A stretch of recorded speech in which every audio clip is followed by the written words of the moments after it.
రాష్ట్ర మంత్రులు, అదేవిధంగా రాష్ట్రంలో ఉన్న వివిధ నియోజకవర్గాల్లోని ఎమ్మెల్యేలు, కాంగ్రెస్ పార్టీ నాయకులు చాలా అరాచకాలు, దుర్మార్గాలు చేశారు. దానికి ప్రత్యక్ష ఉదాహరణ ఇక పరాకాష్ఠకు పోయినటువంటి మున్సిపాలిటీ ఏమైనా ఉందంటే అది మంచిర్యాల జిల్లా చెన్నూరు అసెంబ్లీలోని మా కేతంపల్లి మున్సిపాలిటీ.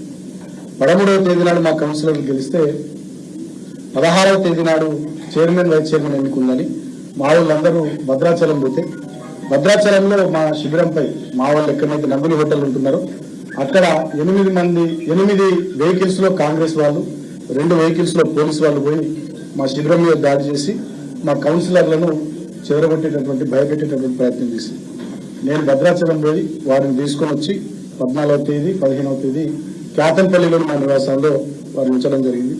16వ తేదీ నాడు మేమంతా కూడా మున్సిపల్ కౌన్సిల్ కు చైర్మన్ ఎన్నిక, వైస్ చైర్మన్ ఎన్నికకు బయలుదేరిన క్రమంలో ఇన్ టైంకి మేము కౌన్సిల్ హాల్కు పోకుండా అడ్డంకులు సృష్టించి పోలీసులు సుమారు 900 మంది పోలీసు బందోబస్తు పెట్టి ఆ రోజు కాంగ్రెస్ పార్టీకి సంబంధించినటువంటి నాయకులు, కార్యకర్తలు మున్సిపల్ ఆఫీసు ప్రాంగణంలోకి పోయి నానా బీభత్సం సృష్టించి ఆ రోజు ఎన్నికను వాయిదా వేయించారు. 16వ తేదీ నాటి నుండి 17వ తేదీ.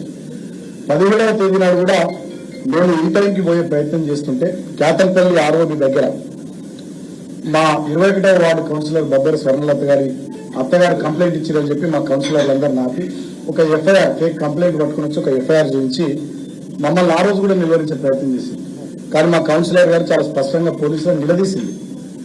అసలు మా అత్తకు చదివే రాగానే కంప్లైంట్ ఎట్లా రాసింది, మా అత్త సంతకమే పెట్టది, ఆయన సంతకం ఎట్లున్నది అని చెప్పి నిలదీస్తే పోలీసు వాళ్ళు నిలమించారు. అంటే దాన్ని బట్టి అర్థమైంది ఏంటంటే పోలీసు వాళ్ళు తెలంగాణ రాష్ట్రంలో కాంగ్రెస్ పార్టీ కార్యకర్తలు అయిపోయారు. అయినప్పటికీ కూడా నేను కోలక్ష్మి అక్క మా ఎమ్మెల్యే ఆసిఫాబాద్ ఇన్ఛార్జ్ వచ్చారు. అక్కడికి మేము పోలీసులతో గట్టిగా మాట్లాడి మా 14 మంది కౌన్సిలర్లను హాల్కు పంపించాం. మమ్మల్ని ఏమో కౌన్సిల్ హాల్కి పోని వాళ్ళే 2 కిలోమీటర్ల దూరంలో మమ్మల్ని ఆపారు. అదే మంత్రి వివేక్ గారి కాన్వాయ్ని కానీ 100 మంది కాంగ్రెస్ కార్యకర్తలని వాళ్ళు కౌన్సిల్ హాల్ వైపు అలో చేశారు. దాన్ని మేము ప్రశ్నించినందుకు మా మీద లాఠీచార్జ్ చేశారు. కాంగ్రెస్ వాళ్ళు మా మీద రాళ్ల దాడి చేశారు. మేము కేవలం 25 మంది ఉంటున్నాం అక్కడ కేతంపల్లి ఆరోగ్య దగ్గర, వాళ్ళు మాత్రం 500-600 మంది మా మీద రాళ్ల దాడి చేశారు. తర్వాత కౌన్సిల్ హాల్లో మా కౌన్సిలర్ల పట్ల చాలా దుర్మార్గంగా వ్యవహరించారు. మహిళా కౌన్సిలర్లను అబ్యూజ్ చేయడం, వాళ్ళని తాకడం చోట తాకడం, మంత్రి గారికి స్వయంగా చెక్ బుక్ తీసుకొని పోయి మా వాళ్ళని ప్రలోభ పెట్టే ప్రయత్నం చేయడం, వీళ్ళు ప్రలోభాలకు వెళ్ళకపోతే గొడవ చేసి నానా గలాటా సృష్టించి ఆ రోజు 17వ తేదీ నాటి ఎన్నికను వాయిదా వేయించి ఒక 25 మంది మీద, నాతో సహా మా కోలక్ష్మక్కతో సహా 25 మంది మా నాయకులు, కార్యకర్తల మీద అక్రమంగా కేసులు పెట్టి 18వ తేదీ నాడు మమ్మల్ని అరెస్ట్ చేసి ఆదిలాబాద్ జైలుకు పంపించింది. ఆదిలాబాద్ జైల్లో నన్ను 16 రోజులు ఉంచారు. మా వాళ్ళు కూడా కొన్ని రోజులు ఉంచారు. ఇంకా కొంతమందికి యాంటిసిపేటరీ బెయిల్ తెచ్చుకున్నాం హైకోర్టు నుండి.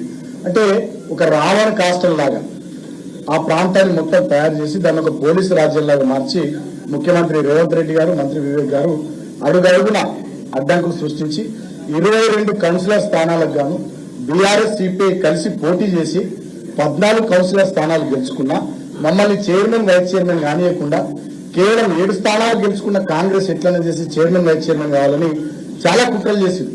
మా ఒక్కొక్క కౌన్సిలర్కు 3 కోట్లు ఇస్తామనడం, బ్లాంక్ చెక్కులు ఇస్తామనడం, వీళ్ళు ప్రలోభాలకు లొంగకపోతే 11వ వార్డు మా కౌన్సిలర్ భూమగౌడ్ గారి ఇల్లు 30 సంవత్సరాల నుంచి సింగరేణి స్థలంలో వాళ్ళ కాంపౌండ్ వాళ్ళు ఉందని చెప్పి సింగరేణి అధికారులు దాన్ని కూడగొట్టడం, మా గ్యాస్ నాన్నని ఇంకో కౌన్సిలర్ను కిడ్నాప్ చేసే ప్రయత్నం చేయడం, అదేవిధంగా కౌన్సిలర్ల కుటుంబ సభ్యులకు, బంధువులకు ఫోన్లు చేసి రకరకాల ఆఫర్లు ఇవ్వడం, ఇట్లా నానా ప్రయత్నాలు వాళ్ళు చేసినారు. అయినప్పటికీ కూడా మా కౌన్సిలర్లు చెక్కు చెదరకుండా మేము కలిసి పోటీ చేసినాం. ప్రజలు మాకు తీర్పిచ్చారని చెప్పి బీఆర్ఎస్, సిపిఐ కౌన్సిలర్లు ఇవాళకి ఎగ్జాక్ట్లీ 51వ రోజు 51 రోజులుగా వాళ్ళు ఏకతాటి మీద నిలబడి ఊరికి దూరంగా కాంగ్రెస్ వాళ్ళ ప్రలోభాలకు ఉండకుండా వారు భయభ్రాంతులకు గురి చేసే అవకాశం ఉంది కాబట్టి దానికి కూడా అవకాశం ఇవ్వకుండా ఊరికి దూరంగా ఉగాది పండుగ లేదు, హోలీ పండుగ లేదు, శ్రీరామనవమి లేదు, కుటుంబ సభ్యులకు 51 రోజుల పాటు వాళ్ళు దూరం ఉన్నారు. అయినప్పటికీ కూడా ఒక్కరు కూడా చెక్కు చెదరకుండా, ఎలాంటి ప్రలోభాలకు లొంగకుండా, ఏమాత్రం కూడా భయపడకుండా ప్రజలు ఇచ్చినటువంటి తీర్పు ప్రకారం మేము కేతంపల్లి చైర్మన్ గా బీఆర్ఎస్ పార్టీ, కేతంపల్లి వైస్ చైర్మన్ గా సిపిఐ పార్టీ మేము ఏదైతే ఒప్పందం చేసుకున్నామో ఆ ఒప్పందానికి కట్టుబడి ఉంటామని చెప్పి వారు కట్టుబడి ఉన్నారు. వాళ్ళు ఇప్పుడు వేదిక మీద ఉన్న 14 మంది కౌన్సిలర్లు, వారికి హృదయపూర్వకంగా నేను బీఆర్ఎస్ పార్టీ తరఫున, కేతంపల్లి మున్సిపాలిటీ తరఫున కృతజ్ఞతలు తెలియజేస్తా ఉన్నా. ఎందుకంటే ఇది ఒక అసాధారణమైనటువంటి సంఘటన. నాకు తెలిసి ఉమ్మడి రాష్ట్ర చరిత్రలో కానీ, తెలంగాణ రాష్ట్ర చరిత్రలో కానీ ఇటువంటి సంఘటన చాలా అరుదు. ఏకతాటి మీద వాళ్ళు ఉన్నారు. ప్రభుత్వం 2 సార్లు ఎన్నిక వాయిదా వేసి ఫిబ్రవరి 16, 17వ తేదీ వాళ్ళు ఎన్నిక పెట్టకుండా ఉంటే మేము హైకోర్టును ఆశ్రయించాం. హైకోర్టు ఒక తీర్పు ఇచ్చింది. 4 వారాల లోపల, 3 వారాల లోపల ఎన్నిక కంప్లీట్ చేయండి. If anything necessary it will be extended to another weekend. దాన్ని అడ్డం పెట్టుకుని వాళ్ళు మొన్నటిదాకా స్టేట్ ఎలక్షన్ కమిషన్ కు రాష్ట్ర ప్రభుత్వం సమ్మతి తెలుపుతూ ఫైల్ పంపించారు. As per municipal act concurrence ఇవ్వాలి.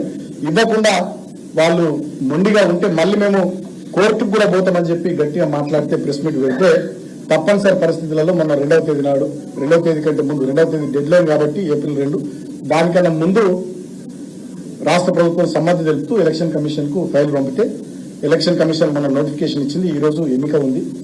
సో ఈ రోజు ఎన్నిక కూడా పారదర్శకంగా జరుగుతుందని చెప్పి మేము అనుకుంటున్నాం. కానీ వార్తలు వస్తా ఉన్నాయి మీ టీవీలలోనే, నాకు చెప్తా ఉన్నారు ఏదో 600-700 మంది పోలీసులతో బందోబస్తట, మొత్తం ఆ ఏరియానంతా పోలీస్ క్యాంపు చేసిరట, పెద్ద ఎత్తున 3 కిలోమీటర్ల పరిధిలో అసలు 3 కంటే 2 కంటే ఎక్కువ కనబడొద్దని చెప్పి రకరకాల 163 BNSS యాక్ట్ అని చెప్పి పెట్టి ఏవో మళ్ళీ డ్రామాలు చేస్తున్నారట.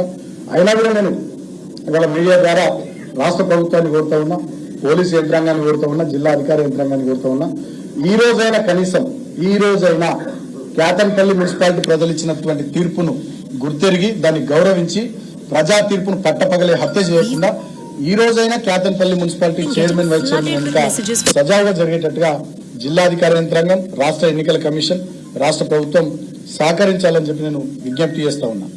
ఇప్పటికే పెద్దలు కేసీఆర్ గారు ఇటువంటి 3 మున్సిపాలిటీలకు సంబంధించి పరిశీలకులుగా, బాధ్యులుగా మా సీనియర్ నాయకులను పంపించినారు.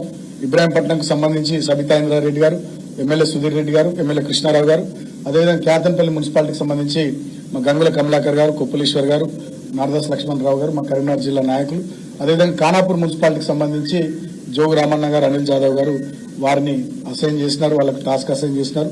సజావుగా ఎన్నిక జరిగేటట్టుగా చొరవ తీసుకోవాలని చెప్పి వారికి బాధ్యతలు అప్పచెప్పినారు. కాబట్టి మా పార్టీ అధ్యక్షులు, తెలంగాణ తొలి ముఖ్యమంత్రి కేసీఆర్ గారికి హృదయపూర్వకంగా నేను కృతజ్ఞతలు తెలియజేస్తూ ఈరోజు ఎన్నికకు సంబంధించి బాధ్యతలు తీసుకొని సజావుగా ఎన్నిక జరిగే విధంగా మాకు అండగా ఉండడానికి వస్తున్నటువంటి గంగుల కమలాకర్ గారికి, నారదాస్ లక్ష్మణరావు గారికి, మిగతా పెద్దలందరికీ వేదిక పైన ఉన్న పెద్దలు, కరీంనగర్ జిల్లా బీఆర్ఎస్ పార్టీ శ్రేణులకు హృదయపూర్వకంగా నేను కృతజ్ఞతలు తెలియజేస్తూ, నేను నమ్ముతున్న బలంగా ఇప్పటికైనా ఈ ప్రభుత్వం కానీ, జిల్లా అధికార యంత్రాంగం కానీ విశాఖ ఇండస్ట్రీస్ ఎంప్లాయీస్ లాగా పనిచేయరు, అధికారులుగా పనిచేస్తారని నేను అనుకుంటున్నాను. మంచిర్యాల జిల్లా పోలీసులు కానీ, మంచిర్యాల జిల్లా అధికారులు